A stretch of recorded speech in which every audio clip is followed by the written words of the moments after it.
Thank you for coming to be with us. You're not going into trance, are you? Not at all. No. Oh, that's right. You're just meditating. Oh, good. Anyway, perhaps you'll be kind enough Thank you very much. Thank you. Does this work? Do I need it? Can you hear me all right? Good afternoon. Yes, how very nice it is to see you, and I do hope that you've had a very good week. I must say that at the end of this particular week, London week, everyone always goes away exhausted. You seem to be on all the time, and I do hope that you won't fall asleep if you've been very busy this morning, that you won't go to sleep, because you'll probably miss a marvellous lecture if you do. And, I'd hate to sort of have to remind you that you have missed one. May I first of all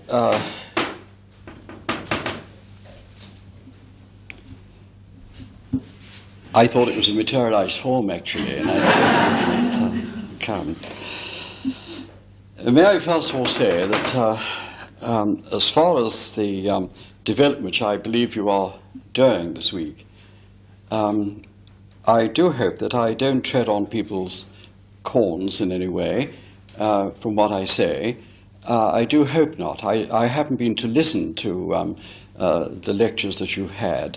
But don't forget that all of us must speak only from experience, and what is the experience of one is not always the experience of everybody else. Information with regard to spiritualism must come from the people that have made a study of it, and also from mediums who are able to tell us a great deal about what it's all about. The first thing that we have to keep in our minds is that spiritualism, first of all, tells us about God and what God is, and how God is the makeup of God. So it does tell us about God. Therefore, there is the religious aspect of our movement. But also, it tells us a great deal about ourselves personally. Where in the past we probably considered ourselves to just be a body, now we realize that we are more than a body, and that we were in being before we had our body. Now, it doesn't mean to say I'm teaching reincarnation, but I do know from facts that the soul of people is there before we come to the earth. Experience over many years and communication with various people in the other world has led me to believe that. And I'm quite sure that other mediums have experienced the same thing. So what we have to try and understand is that before we were a body, we were spirit, and we certainly had a soul, and we have a soul. Now, those things we learn as we go along with our communications, especially when we're touching children, especially stillborn children, and children that are born handicapped, and various things like that. We learn a great deal through communication with mediums. And following it through, we find that the soul is coming long before the parents know. Many predictions that have been given. If you read the Bible, and people that have had predictions that go to mediums, very often it's predicted that they will have 3 children, 4 children, but one will stand out as doing a particular work. So it is known of their coming. Now, if it is known, it must be known by somebody. Not by us, because very often even the parents haven't even come together at that particular period. So that we begin to realize that there is some divine order to life, and that there is an intelligence that is outside ourselves, that is able to advise and to bring about creation itself. So all these things do come into it. So we don't have to look upon spiritualism as something that is to do only with messages and running to mediums for your private sittings. It is very much more than that. because there is a spiritual implication attached to it, and there is also being able to find out a purpose to our own life. Many people don't investigate that. They tend only to want to know the things that are to come that matter in their life, rather than the real matter, and that is where we're going from here. And we don't. We tend sometimes to draw the curtain and very often say, oh, well, I'll wait until it comes. And look at the lives, miserable mess we get ourselves in by thinking like that. So spiritualism, first of all, does give you a future. So we then have to realize that mediums are there to involve us with the future. But then we must not mistake the future onto a spiritual level as the future that we want mediums to do, to tell us how to live our life. We're here to live it and to have the responsibility to live it. But we have to be given a purpose. Because when we come to this earth, ladies and gentlemen, we come with a purpose. And the idea is to find out what that purpose really is, so that mediums should be used correctly and properly onto the spiritual level rather than onto the psychic or to the material level. Which now brings me to the real point that I want to put across to you. And that is the difference between the psychic and the medium. I just happened to just pick up the, I don't buy it, the Psychic News. I pinch anybody else's to read it and put it back. So I usually don't buy it. So I picked on it, and I noticed that someone named Fox, I think, has written something in. I noticed that my name was there, so I thought, oh, I wonder what he's saying, you know. And you don't know whether it's good or bad. And it so happened that he stressed the point that a while ago that I attacked the two Dorises. Well, he's got that wrong, because I didn't attack them. I just gave facts. There was no need to attack. And I didn't attack. What I was asked, the question, was by the reporter that happened to a Derby meeting. He said 6 months ago, and he said, well, over nearly 2 years. I don't know why on earth he's got his facts wrong. But nevertheless, this is how it goes. I didn't attack at all. I was asked a question, and that was, were they good psychics? And I said, yes. And they said, what about mediums? I said, well, they're better psychics than they are mediums. Those were the words I said. But they put it all wrong, because the Psychic News wanted a story anyway, and they took it completely out of context and just said that I said that they were good psychics but not very good mediums, and left it at that, you see. So you see how a story can get distorted. So I read it and I thought, well, you know, let them get away with it. Well, I'm going to say this, ladies and gentlemen. I have friends that are very good psychics. I don't consider they're very good mediums. That doesn't mean to say that I'm pulling them to pieces. They want to be good psychics, that's fine. But I think it's far better in spiritualism to be good mediums. And there is a difference. Now, you are being taught this week various things. But I wonder if you know the difference between what that is to the things of which the mediums do. I know you're being taught psychometry, but psychometry is not a mediumship gift. It's a psychic gift. You're being taught colour. Colour is not a spiritual gift. It's a psychic gift. It is to develop your awareness of these things. I do psychometry. I do colour readings. I do various other types of gifts as well, but they are not spiritual gifts, they're psychic gifts. You can be a darn good psychometrist, but you can be a rotten medium. It doesn't say you're not a good psychic, but it does say that you have put the emphasis onto the material things and not on the spiritual ones. Because you cannot be a medium until you have linked up with where mediumship comes from, and that is with the other world.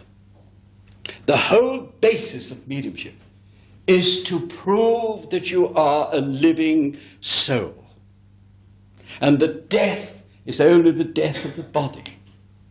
And it is to give you a spiritual purpose to your life. And what else? Well, the more mediums work spiritually, greater is heaven upon our earth. And greater is the link that comes with the higher forces that should be influencing us today, and they're not. The forces that are really using us today are obviously the evil forces rather than the good ones. Why?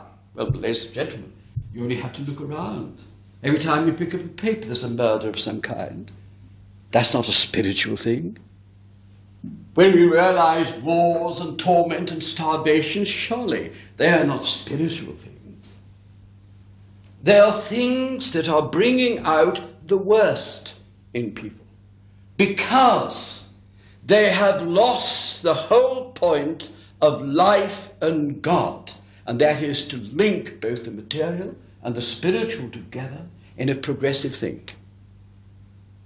So that in the past, when the influence came from the spirit world, they did far better than we're doing today, when we have our dictators, when we have our presidents, doesn't include me, when we have our presidents, and when we have our prime ministers, all people considering what?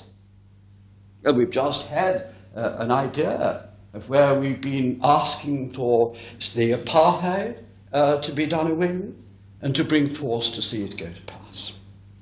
But everybody looks at the personal things and the material things that are involved rather than the sacrifices we should be making onto the spiritual level. Now, what is the easiest? Well, ladies and gentlemen, I can tell you this much. I would much prefer to be a psychic than a medium. That's the easiest thing in the world to do. But the responsibilities of being a medium are tremendous. And the implications of being one are tremendous. But to sit there and do a psychometical reading is the easiest thing you can do. And if you want a message, I can give you one right now, without any contact with the spirit world, and it'll be right. And I can give you all the things you want me to tell you, and you'll go away happier than if you sat with me as a medium. Because I would be telling you what's the best for you, whereas the psychic tells you what you want. Now, there's a very wide gulf between the two.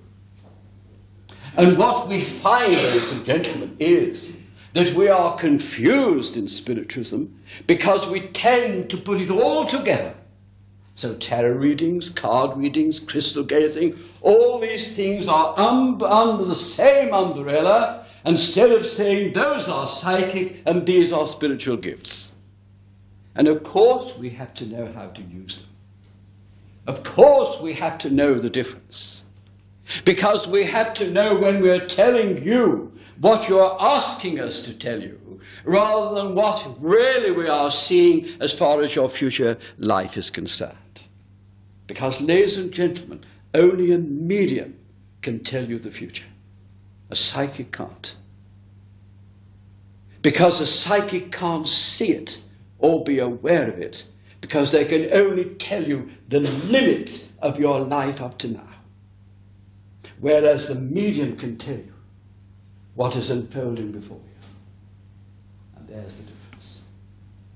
So we have to begin to understand all the time what we are dealing with.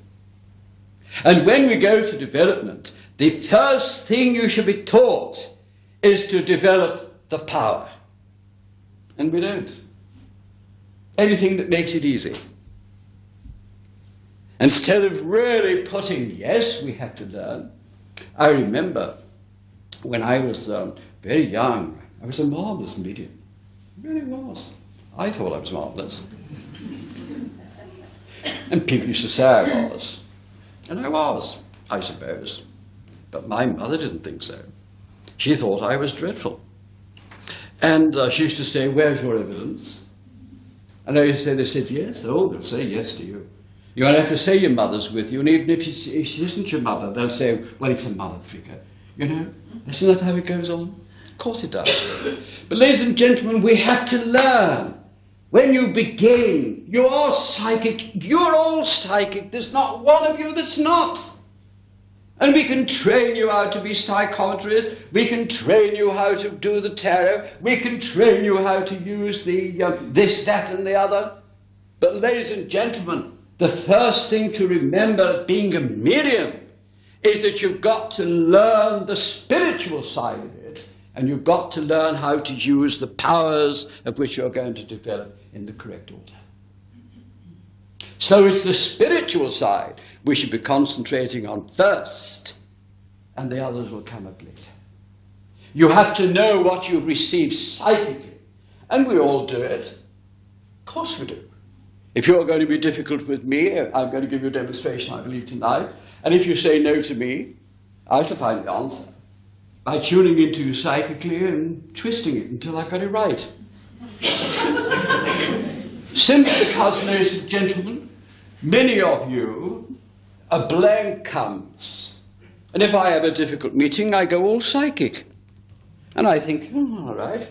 I tune into you and tell you what you want to know. They say, yes, that's right. You see here? Straight away. Gives me time to tune into the spiritual thing of which you said no to. That I may be able to get onto a positive link to find out where you went wrong, not where I went wrong. Because if I receive it from the spirit world, I'm right, you're wrong. I've got to find the way of being able to guide it into the correct way. So where all our psychic powers are used. And if I have someone that comes in, you get them. Many times people will come if they're in trouble. In fact, many mediums will tell you. They'll say, first of all, we have a man that comes here. You'll say, now, first of all, I've no wife on the other side. I've no sweetheart. I've got a father passed away, but I don't want him. I've got a mother that's passed away, I don't want her. And the only one I want, and if you can't get this one, say straight away, I only want my sister. So you know where you are straight away. And if she doesn't come, you've had it. But that, what I mean, you see, ladies and gentlemen, now what are you going to do? What are you going to do? The man needs help. Of course he does. That's why he keeps coming to try and get into a contact with the other side. But we must also realize there are those that come that don't even want to know about those on the other side. They'd be horrified if you started to talk about them. But they need help. Once you mention the spirit, well, I don't want to know anything about that. But tell me about this. You see? All they want are psychics. But we have to realize they play their parts in the correct way. But don't try to make them believe that you're going to convince them of spiritualism by being a psychic. You never will. The whole basis of spiritualism is to prove that you are a living soul and that death can't destroy it. Because if there is death, ladies and gentlemen, there's no God, there's no purpose to life, and spiritualism is just an absolute waste of time. But if for one moment there is one who has survived spiritually death and has proven it, then it goes for all of us. And that power, ladies and gentlemen, that is of God and of spirit, that survives death, is the same power that's flowing through you and me. And we've got to know more about it. And if you're going to go somewhere, you know if you're going on holiday. Do you mean to tell me that when you're going on holiday and you go abroad, you just sort of pick a pen, oh, I'll go there. Don't you want to know something about it? Of course you do. You want to know, first of all, what to wear, don't you? What sort of climate you're going to have. You've got all your preparations to get there. But when to many people, when about death, they'll say, oh, I'll wait until I get there. And when they get there, they're terrified. Simply because they're wondering whether it's true. And how many people have got 2 feet in the camp? There are Christians sometimes, a spiritualist the next, oh, just in case, I'll also be a Muslim. Or a Hindu, just in case. So whichever way it goes, if I'm reincarnated, that's fine. I knew all about it. If I'm not, and I awaken, well, now let's find out about it. I believed in God, and I believed in this, and I believed in the other, and I believed in everything else. Just to make sure. But the spiritualist, if you are one, you should know exactly where you're going. Because, ladies and gentlemen, let's talk to them and find out what they've discovered. And I said only mediums and real investigators can really tell you about it. They always say when we ask them, what is it like to die? And their answer is, I didn't know I had. And that's it. How can you know when there's nothing final? You don't go to sleep. Because if you think you're going to go to sleep in the spirit world, oh, you are going to be in for a shock. Because you'll all at once find yourself there and you'll wonder why everybody's rushing around, all crying and all doing. And then you turn around and say, well, what's that body doing there? Until you look at it again. So, is that me? Because you find yourself awakened as such because you've never died. And everybody's now saying lovely things about you. They didn't mean half the things that they're saying, because they were saying terrible things about you before then. Isn't it nice to be able to sort of do that? But nevertheless, ladies and gentlemen, we learn that death is nothing. Why we worry about it like we do, I will never know. And we do. But as spiritualists, we should know it's only a stepping out and the shedding of this mortal shroud. That's all it is. It's the moving on, the progressive state, the moving to a higher life, the finish of the material life with the material senses. And those spiritual senses that now you're saying to yourself, oh, why didn't I go and sit? Why didn't I bother? Why? I've got to go through it all again now. Whereas we should have known about it because you came into it to find out the truth for yourself. And you didn't bother, so you've got it all to go through afterwards. But you've still got to learn the lessons you should have learned while you were here. Now that's what Spiritualism does for you. Now, if you're going to run about psyche to psyche to psyche to psyche, you're just the same as everybody else. You've no idea of what the truths of Spiritualism really are. And I wish in the movement of Spiritualism they would drop once and for all the word psychic. I'm fed up of hearing it. We have many of our well-known mediums standing up and saying, I'm a psychic. I don't know what they've got to be proud of. We're all psychic. There's nothing different about one psychic to another. But how different to say, I am a medium. What is a medium? A channel. That's all a medium is. A channel.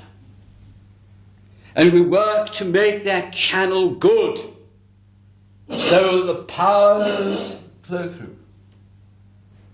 So that we can use our spiritual senses to be aware of the vital change that takes place. What is it? The change between that other body, the spirit body, and the physical one. Now, ladies and gentlemen, I'm looking at all you ladies, beautifully dressed, and the men, with all the other nice things on. And ladies and gentlemen, you've spent that on your body, haven't you? And then look what we spend on our body: eating, drinking, smoking, drugs. Cost a fortune. And what do you spend with your soul and your other body? We ask you to give a few minutes in meditation. We ask you to go to a class, to sit in the silence and learn how to use your consciousness onto higher levels. And what do? I want to be a medium. I'll come every week. I'll give you 6 months. And they sit. Now, I want results. Now, Mr. So-and-so, take this article. What do you feel? Feel this and that. Well, you're getting near it. When am I going to see the spirit world? Oh, it'll come gradually. The end of 6 months, I'm wasting my time, you know. I'll find another circle. So they go to another one and start all over again, going through the same thing, the same ritual, time and time again, getting nowhere, because they're demanding one of the most precious gifts without making any sacrifice whatsoever to get it. Now, if you're going to do well in your job, people have to study. They very often have to be an apprentice for so long and serve that apprenticeship. Oh, not in Spiritism. For some reason, you've got to learn it in so many lessons. And if you don't get the results, you'll make them. And if you come for 6 months, you want to be where everybody else is. I want to be like so-and-so, and I'm going to do this, and I'm going to do that. Just the same when they're healing, isn't it? They start coming in, but immediately you sort of feel that you're ready, and they don't let you say, oh, well, I'll try somebody else. So you go to another church and say, I'm a healer. And you go in and they say, oh, are you? Oh, well, see what you can do with this patient, see what you can do with that. Before you know where you are, you've gone off the track. Because the first thing, ladies and gentlemen, is to remember, it is developing the channel that is important. To develop that spiritual side of you, of realizing you must learn to give. You must learn to wait. Do you know, I was demonstrating when I was 10, really. I began my first demonstration when I was 12 on the public platforms. And I thought I was marvelous. I really did. I thought I was the new Messiah because I was so good. And everywhere I went, of course, there were queues trying to get in. It was lovely to sort of stand there. They all wanted to hear me. And I suppose they did. Curious more than anything else. I mean, someone so young. And they used to look up at me, and I must have been very angelic, because they always used to say yes. You know? I think they were terrified of saying no, in case it upset me. Mine does upset me if anyone says no, even today. But nevertheless, I'm preparing you for tonight. The point that is very important, though, ladies and gentlemen, I thought I was really good. And I remember demonstrating in Liverpool with Helen Swaffer, and that was a tremendous thing to be. I was 16 at the time. And they'd asked me to demonstrate for Helen Swaffer. And I thought I was marvellous. I really got places there. You know, there was, you know. He was the one that wouldn't have anybody. I mean, you had to be very careful, because he would come, if you didn't like you, say, they're not demonstrating with me. I'm not having him or her. So you had to be very on your best behaviour. And I remember I was really good that night. I really was good. I enjoyed it myself. I was so good. And when I came off, Ernest Oaten was there, and I thought, they're bound to tell me how good I was, you know. You know how we are. We love everyone to tell us how marvellous we are. And I came off, and they never said a word to me, you know.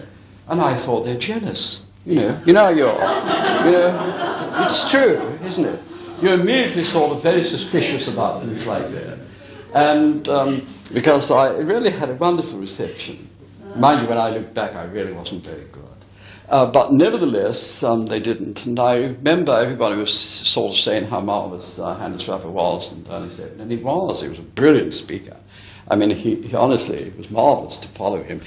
I was never booked again, mind you. Yeah, it was the first and last time, so I don't think he liked me very much. But nevertheless, these were the words that Ernest Oaten said to me. He was chairing the meeting. You know, one day, you will be a very good medium. One day. I thought it already was one. But I have given a lifetime to spiritualism. Over 50 years.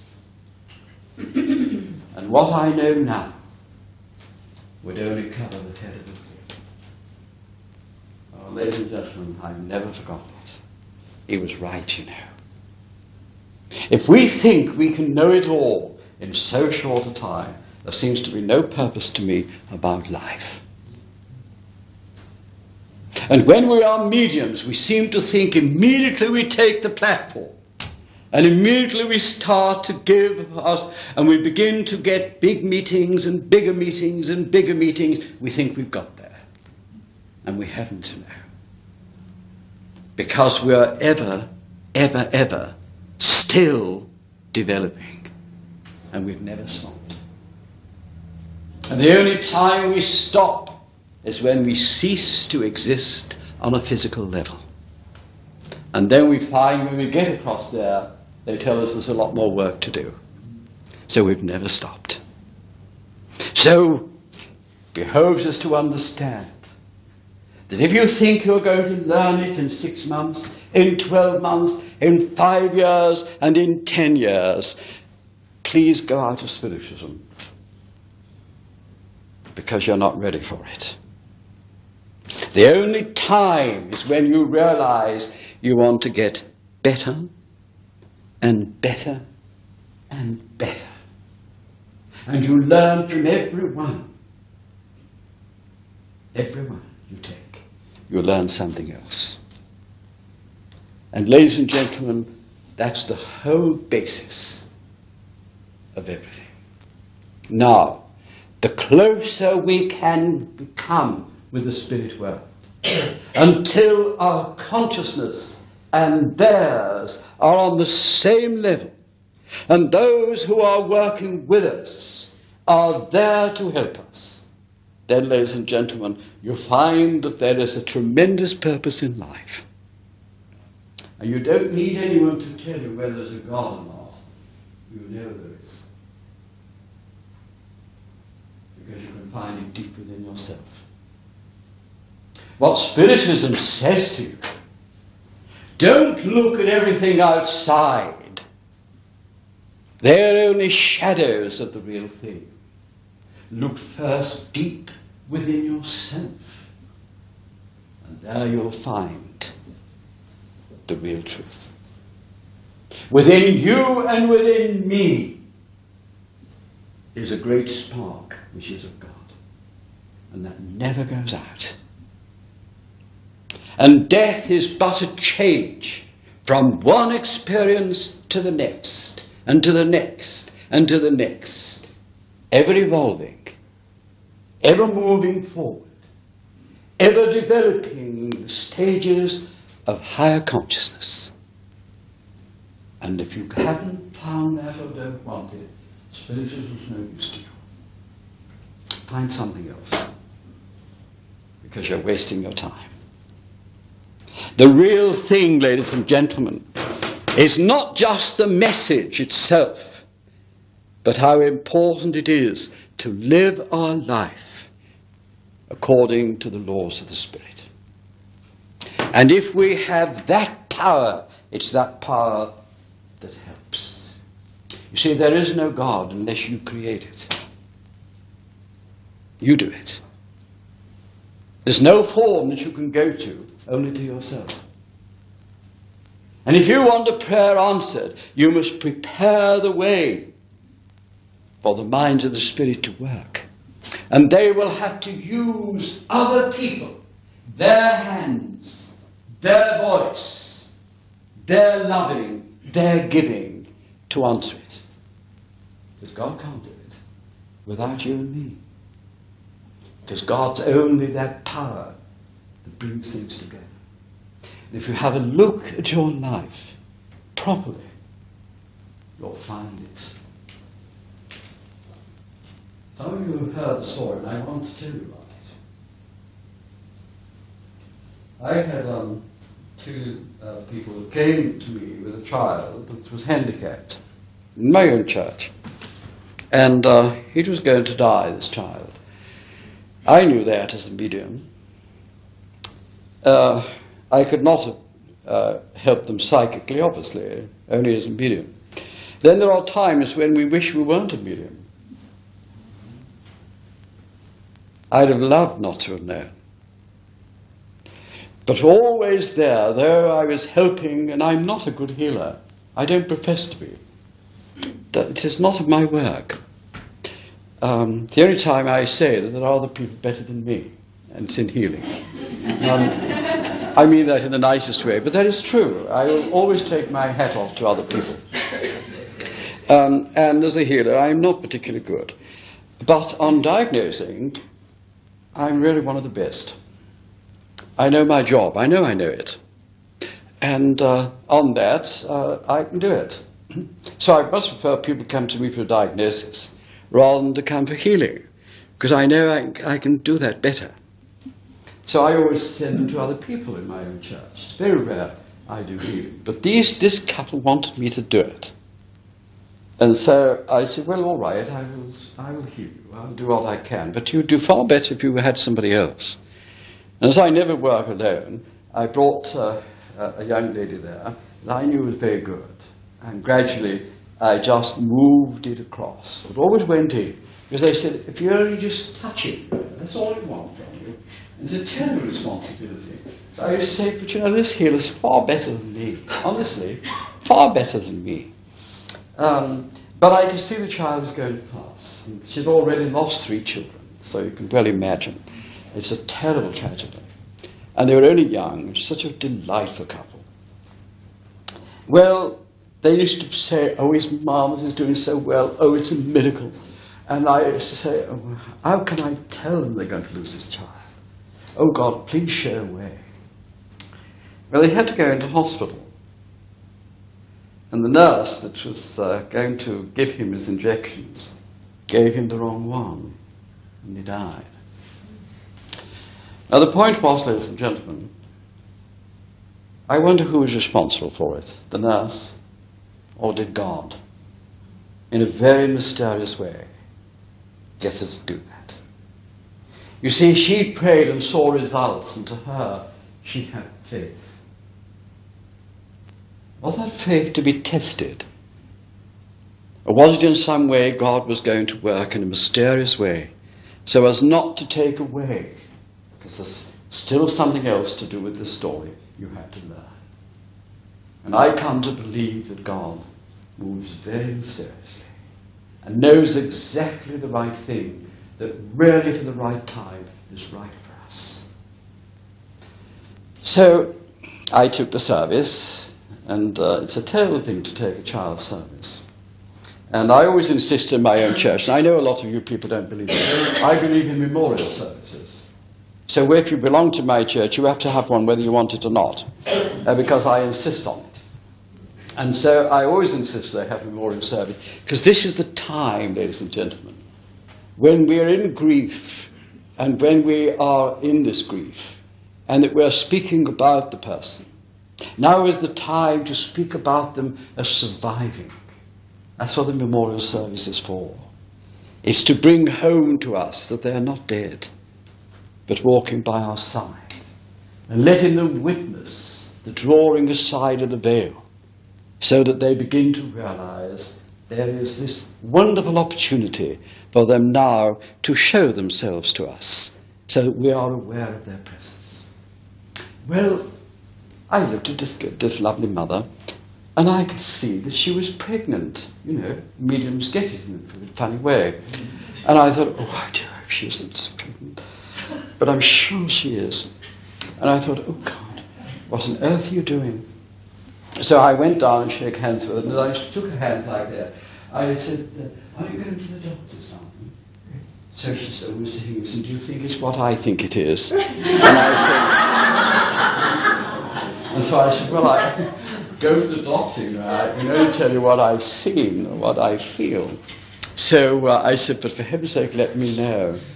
And so she rings up very excited, oh, Mr. Higginson, I'm going to have a child, but the doctors tell me I mustn't have it. So can I come and see you? And I said, oh, yes, you know, come and see me, bring your husband. And so I had them there to sort of, I heard a voice say, she must have this child, but she's going to lose it. And so the doctors had said she was not to have it, and I was told that she had to. They wanted to give her the operation to prevent her from having any more children. But the voice said she must have it. So I said, well, you're to have your child, dear. You must have it. Promise me you'll have the child. Don't let the doctors influence you in this. Please have it. Well, ladies and gentlemen, I've never prayed so hard. She had the child, but of course it was stillborn. It was stillborn past. And she was very broken-hearted and about it. So she'd been to the doctors, and the doctor said, no more children. You must come in. So, of course, come to me. They always do come to me. And I insist they always come to me. And she said, but the husband and father, I said, go away and have another child. I heard a voice say, she must have a child, and this time it will live. Now, ladies and gentlemen, the difference between the psychic who wouldn't know to the difference between a medium who did know, there's a very big difference. And so they did. And the doctor said, you're wasting your time, this is ridiculous. This child will definitely be handicapped if it lives. Because there was something wrong, I don't know what you call it, but these technical things, that the two, husband and wife, could never have children. Well, ladies and gentlemen, I prayed every night. And I said, God, I even lit so many candles in Catholic churches everywhere, you know, and thinking, I rarely did anything, ladies and gentlemen. I promise you I did. I used to go and sit, and I used to sort of go off. My friend here knows that when I go to London, I go to the cathedral there, and I used to go just to sort of light a candle. I used to sort of put it there, and I say, oh, please, God, I've even come right to this church, you know, just to sort of say, I'll do anything, if only you'll provide this answer. It's got to be right. You know, got to be right, must be right, it must be right. I know I'm right, I know I'm right. Please, God, please help me. You know, please help her. Well, ladies and gentlemen, they have a daughter. And she's living. And she's lovely. So they brought her to us to be named. Now, ladies and gentlemen, if you are young and you have children, promise me you won't have them christened. Always have your child named. Why? You can't have life without God. You as a family only provide the body. The soul is there, that's God's. When you have a child, you couldn't have it unless God has ordained you will. Try as you will, as the case of these two people. They couldn't have a child. But somewhere a voice said you will. And yet, you see, you then turn to the church to be christened in water, to do away with the sin of having it. To cleanse it from having it. I think it's an insult. An insult to life. So in spiritualism, we name. We bring them to us. What for? Because, ladies and gentlemen, the child that you have is known to be coming long before you know about it. And when they arrive here, they already come under the power of a name, which throughout history has always been. And they belong to that great mind, that great power of which they belong. Now, when this little girl was brought to me to be named, because I said, she's got to be named, don't take her to the church. You must bring her to our church. We'll name her. We had a marvelous service. I think they came from everywhere. They brought all their great cousins, people they'd never met for years had to come, to this sort of wonderful realization. It was like a miracle, you see here, that they were having this child. But then when the name came, she was named Emma. I heard a voice say, I send to you a lily of my fields. From henceforth she will be known as Emma, but a lily of the field. And that's on her naming certificate. And when I asked about it, they said, their life was barren. There was nothing there. So I sent the power to bring forth a flower.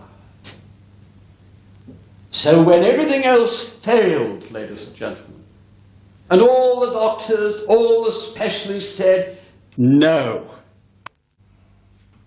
the great power said, she's still to come. And that's the one that tried 3 times to get here and couldn't. The same soul. So, ladies and gentlemen, there is a power. Spiritualism gives us truths, and if we look at it and study it and look behind the scenes, we see we have something that no one else has yet seen and discovered. It isn't just those little things that are the messages, it's the power behind it that makes it possible. Spiritualism brings to you a living God, not one that's far away from you, but something that when we link with it is beyond all our thinking. When everything else fails, this power proves itself. And that is why, ladies and gentlemen, there's always a purpose for us to understand. And as spiritualists, we should endeavor to be and use our mediums correctly and properly, and our movement correctly and properly, to establish the way of life that was intended, that we will stop and listen to the voice of God. And when we do, we hear it. It comes from those greater minds who are working to bring about a great love upon our earth. And spiritualism is the movement that can do it, as long as we put everything into its correct order and build a power that can come to our help and need when everything else fails. Now, ladies and gentlemen, look what's happening to the world. Is there going to be all this that we fear? Is South Africa going to be a bloodbath? Will Russia come to press the button and blow us up? Will America do it? Will the wars in the Middle East still keep going on? Will all these be deaths in Ireland? And is it coming here? Nearly every country in the world has this fear. Why? Because, ladies and gentlemen, we have lost the art of true living. We allow only the material things to matter. And we've lost that contact with the real depth of the power of the Spirit. And you and I should be privileged and should feel it a privilege to have been chosen by the Spirit world to come together. And in our own small way and humble way, move forward. While everything else is receding, we must keep moving on, fighting the powers that are bringing the darkness to our earth by keeping our link with the Spirit world. So when you sit in your circles, don't just think, I want to develop this and I want to develop that. Give some time of allowing yourself to become a channel whereby the power of the Spirit can flow through and for a while find its level here, that the great minds of the Spirit can work and influence and bring about the vital changes where there will come peace and goodwill towards people. It is not a dream. It must become a reality. It's not something that we are just preaching without fact. We are a progressive state when barriers must go, when divisions must go, and when we should be able to see that all people that come to this earth come for a reason, and without God they could never be. And our aim must be to unite with the Spirit world and keep it there. And though psychism can play its part, let spiritualism be the real thing. Let us follow in the footsteps of our great seers and our great pioneers and work only for those who have chosen us as their channels to feed the people with spiritual food. Then we shall see a change. Mind you, I'm continually writing to Mrs. Thatcher, and she continually ignores them now. She used to send a little reply, but now she doesn't. But then I still keep writing to her, and because I believe we are right, and I believe that if you have confidence in what you believe, then you must put it into operation. And I think we know, ladies and gentlemen, that spiritualism began, modern spiritualism, to take us through to the new age that is dawning. The golden age, the spiritual age, the age when all this will vanish away, and we are there to take us through it. That's what spiritualism is for, is to help mankind to establish itself in the correct order. And the danger, ladies and gentlemen, if there has ever been a danger before, it's with us now. And spiritualism must rise in its people to bring about this great bridge that links all things together. Why? We all came the same way. God was with all of us. The same power, the same soul that was there all the time that God gave to us, ladies and gentlemen, is with us now. Always has been and always will be. So let us look inwards. That's where spiritualism takes us. Begin with yourself and let that power develop within you. And in your development, take that spiritual part of you and let it come out. Then you'll hear a voice. Then you'll know what it's all about. Because what you see won't be your imagination with so many things. It'll be too clear for that. Much too clear. And what's more, ladies and gentlemen, when you hear a voice, you will know you hear it. It will sound through your being. Oh, not like Mrs. Doris Stokes says she hears it with her ear. It's another type of voice. Doris is wrong. What you get, ladies and gentlemen, is the voice fills you. And everything responds to it. It's a voice that comes right within.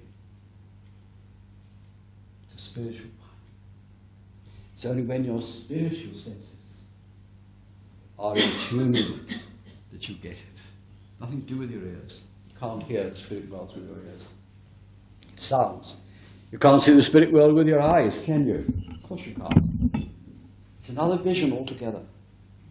And what we have to bear in mind, if you are trying to look for the spirit world through your eyes, you're wasting your time. You'll never see. The great test of what you see is close them. Close your eyes. And if you are seeing something with your eyes open, and it is spiritual, it will be just as clear when your eyes are shut. And when you hear the voice of the Spirit, put all into your ears, and ladies and gentlemen, you'll still hear it. Because it has nothing to do with your ears. It is one that is beyond them. Why? Because it continues beyond death. And when you die, your ears die. Your eyes are closed to it. But you open vision unto the spiritual, because it is a sight that's always there. And that's what the medium, I wish they'd get rid of this. And that's, you could say to you, who's there? And it would answer. Give two little sort of pushes there. Yes, what's wrong with it? Is it just cracked or something? Well, it's worse, yes. Well, ladies and gentlemen, what I wanted to put across to you, first of all, is this. That Spiritualism's message is for the whole of the world and the mankind. And once we have learned that there is the world, then we also belong to the universe. We don't just belong here. We belong to the whole of life. Spiritualism links us together and never breaks this. And all of us learn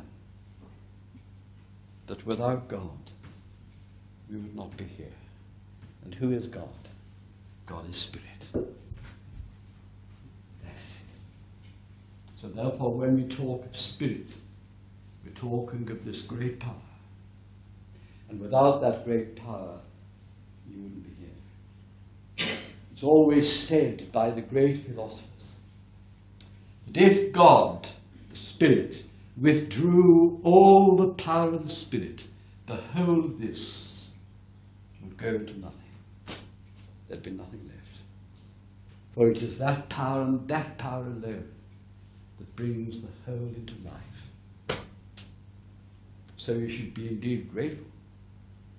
And indeed know that God has blessed you with that life. And do all you possibly can to keep a companionship between the two.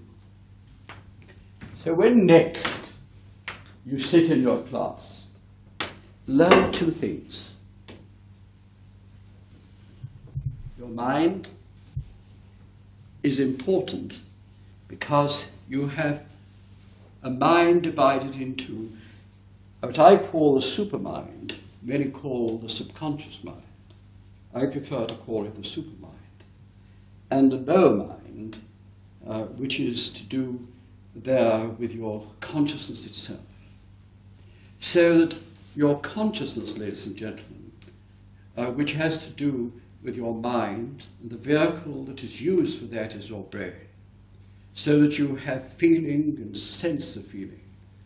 When you are sitting, it is to remember that though you are sitting and you need to keep that link between your body and yourself, in sitting in any spiritual way, whether it is for mediumship or in meditation, you learn to let go of that, to quieten it. So you train yourself so that your senses on a physical level will not disturb you. So that you learn to be very tranquil, very silent, so that you can control your own senses. But the next thing that you must learn, and of which many people seem to concentrate very much here, is to let go of that. There's no need to do that. The thing you have to learn to control is, first of all, ladies and gentlemen, your superconsciousness. And your superconsciousness and your solar plexus are the two things that are important. So that all mediums know that the whole seat of all spiritual feelings comes through the solar plexus. So therefore, what you are learning to do is to become sensitive and to become active with your feeling.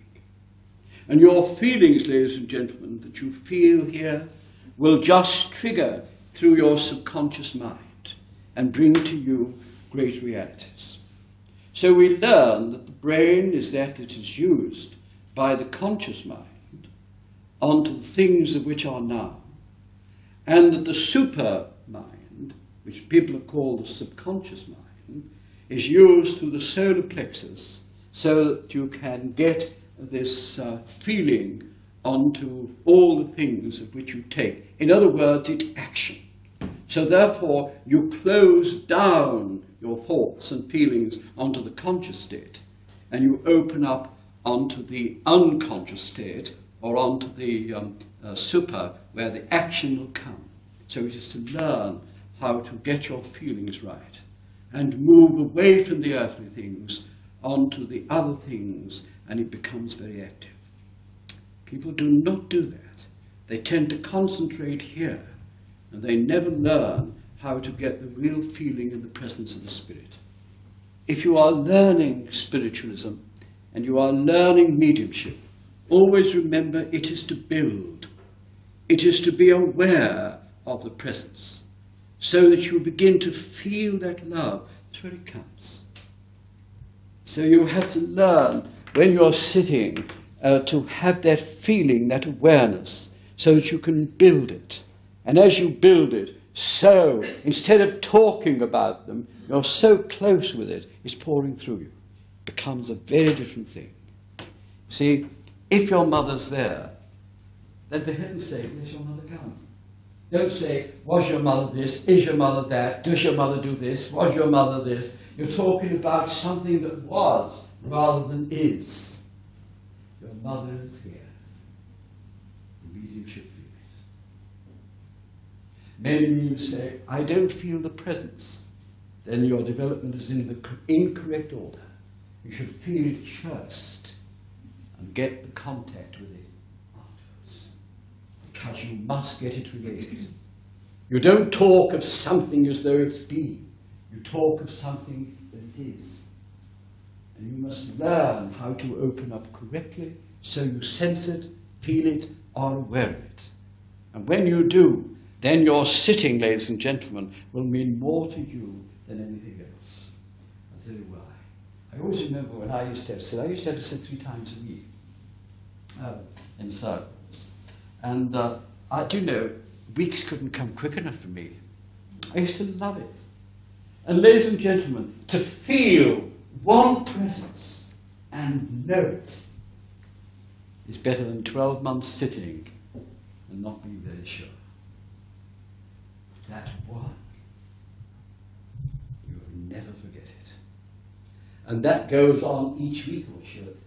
So that when you are sitting, you all at once are aware. What have you done? You've got rid of your physical senses, and now you're on to that super sense of feeling, the presence. Because you've let go of your physical senses, and now you're on to the greater sense, which is on to the higher level, the super level, and you begin to sense it. And all people I've trained, I always make them sense and feel before I ever ask them, what have they got? So they know. And every week when you're going to sit, it should be a joy to go and know you're going to have this wonderful feeling. And that develops. Until all at once there it appears before you. The vision opens itself. You don't have to force it. It's a natural vision. You're aware of it, you see it, you know it. And now you've got it, you've got to learn how to describe it. And that's where everybody falls down. Have you ever tried to describe love? Have you ever tried to describe to a woman that's lost her child? The child is there. You try it. It's terribly difficult. But once you've got it, you find the tears come, the joy comes, and all at once you've so got it that the person watching you gets it as well. You brought it together. And that's what the medium does. You bring it together. So that when they go away, my son came. That's all you want. The medium was the link, the power. They did it. The spirit world is right here now, but the medium has to do it and make it come to life. It's dead until you do. But you do it. And that's what you sit for. To make it vibrate. So that you go away and know you are in the presence of angels. That's better than anything else. Try it.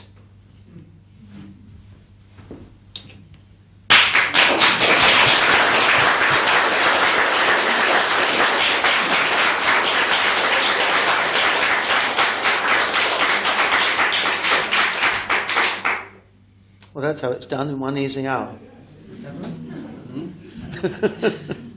Now, would anyone like to ask Gordon a question? or tell him how he can improve his mediumship. I'm always willing to listen. But I accept it as a living matter. That's right. Yes. Would anyone like to ask Gordon a question? Because if he's going to demonstrate this evening, then you'll have to answer his questions.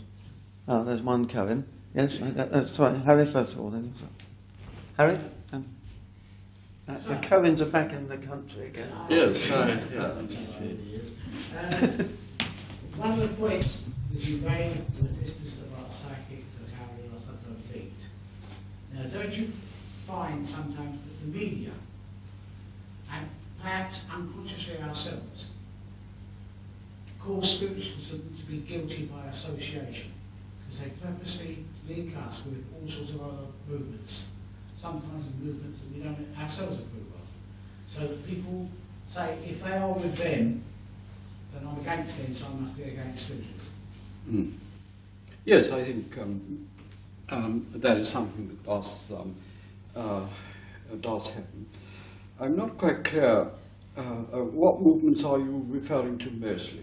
Well, basically, I mean, I don't necessarily disagree with all of them myself, but they will sometimes link us with, say, astrology, or they will link us with, say, some other form of activity that we don't all agree with. And therefore, people who are against, possibly don't believe in astrology, will say, well, if they're like them, then I see what you see mean. what I mean? It's a media trick sometimes. Isn't it? Yes, I think really that where we go wrong with astrology is not that astrology, all spiritualists should accept astrology, but the spiritual implications of astrology, which are very important.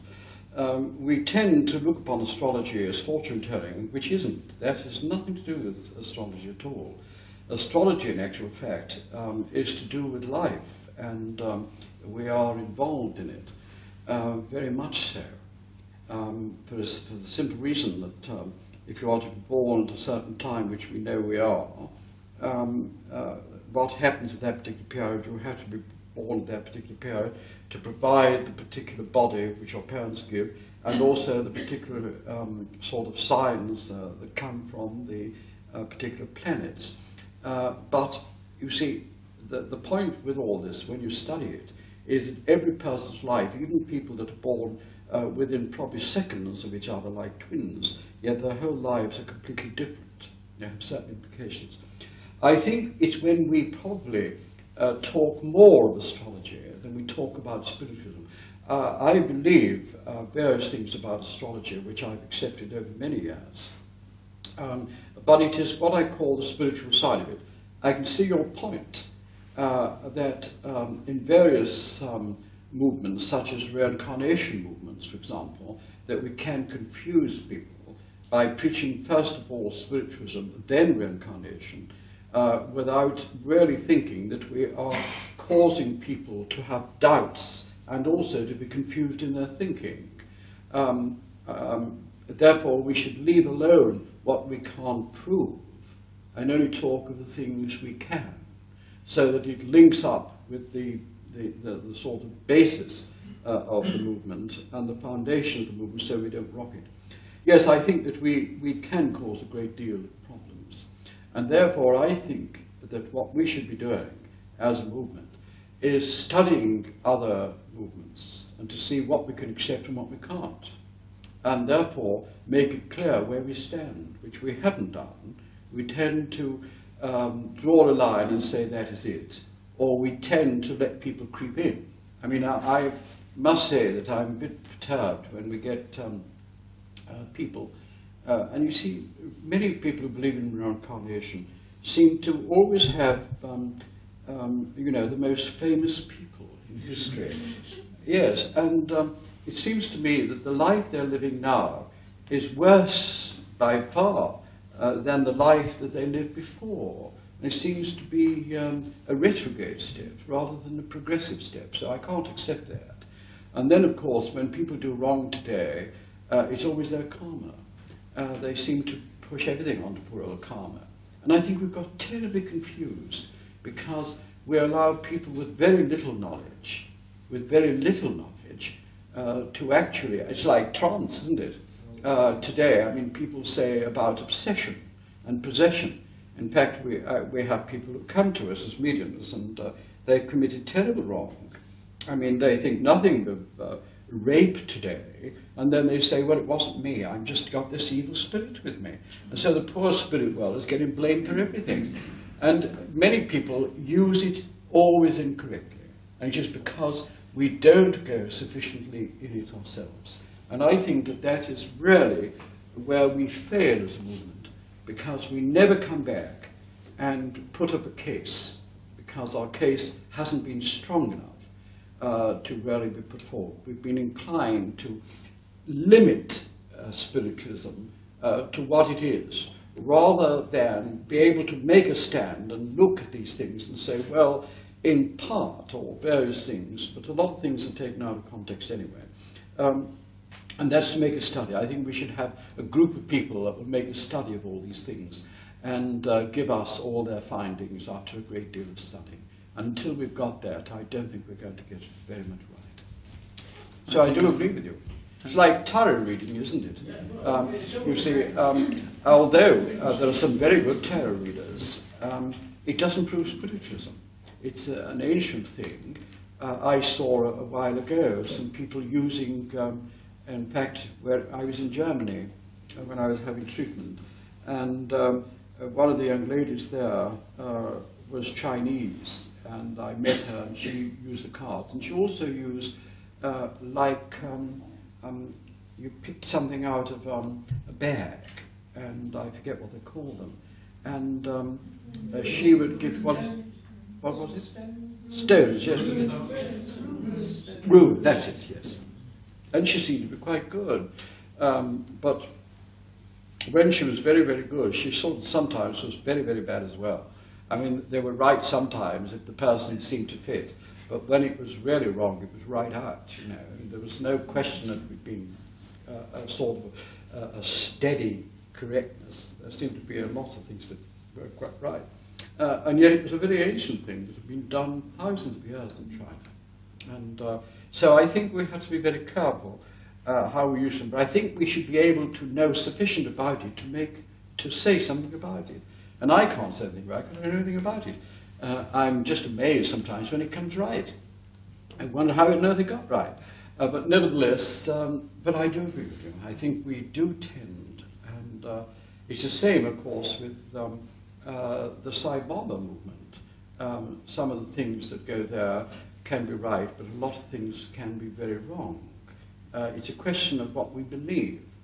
I don't believe that that anybody can be God completely, because it does away with the spirit teachings that God is in everything.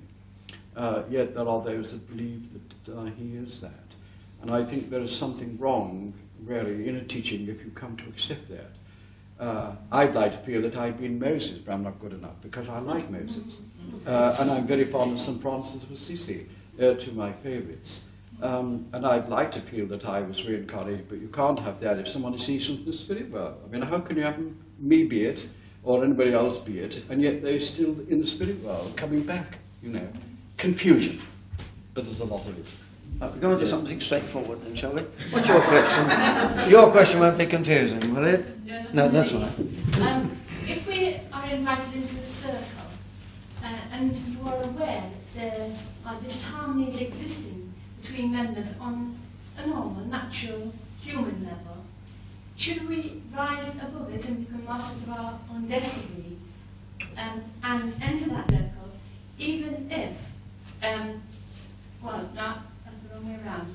If it is the only circle that is available to us at that time, then should we go in knowing that we have our own protection and our own love, and therefore the disharmony can not affect us because we could rise above it by inviting our own love? Yes, you can. The only thing that one has to remember is that certain people in their sort of everyday life, it becomes really a part of their makeup. And when they sit, even with mediums that tune into them, we can find it very difficult. So I can't see how, if that disharmony is in the circle, I wouldn't feel that you're going to get very far. Ultimately, you will have to pull out, because always there must be harmony Inasmuch, you see, I always believe that humility is the foundation. When people can sort of forget themselves and come down to that state of real humility and loving. People that go into circles should, first of all, which I say, if they're going to go into a circle, they should be trained, first of all, how to get rid of all that first, because you can't have it. I have a good method. Before people come into circles, of which you're talking about, I think that they should go in beginners' circles first, right from a beginner's class. And they're taught what some of the things about spiritualism. You can't teach all about spiritualism, but you can give them rough ideas.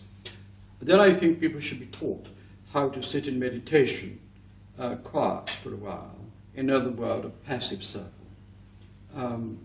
Meditation is really the wrong word to use, I think. But you need a circle of quiet where people can learn concentration, because concentration is so vital before you begin sitting, so that you can collect your thoughts and you can guide them. Now, if you can get into a circle of where you find that there are people that are not, so earthy that they create conditions that aren't too good. If they've been in those circles and they've been trained to guide their thoughts, then they would have dropped all those thoughts before they come in, and you would have a much better feeling. I think it's people going right to a circle without being trained to go to that circle, you see here. And I think it is the wrong way around, because going back to my mother, she was a very hard teacher. My mother believed in discipline, and she would never waste your time. She was a woman, if she felt that she was wasting her time, she'd tell you. She'd say, look, you're wasting my time, I'm wasting yours. Let us part friends, but I'd rather you not come, you see. That's how she'd sort of be. And I found that always to be very good. I mean, I'd come into the circle, my own circle, and I've had a very bad day, and my mother just said to me, you're not sitting tonight. And she wouldn't have me. And I used to cry like anything. I used to think my mother was being awful.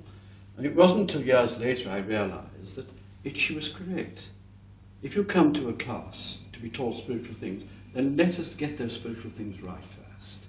And learn to be able to, with our concentration, to get rid of them. So that when we are trained to go into the circle, then we can let go of the things that are going to be a hindrance, not only to ourselves, but to everybody else that's there. I think it's a question of training.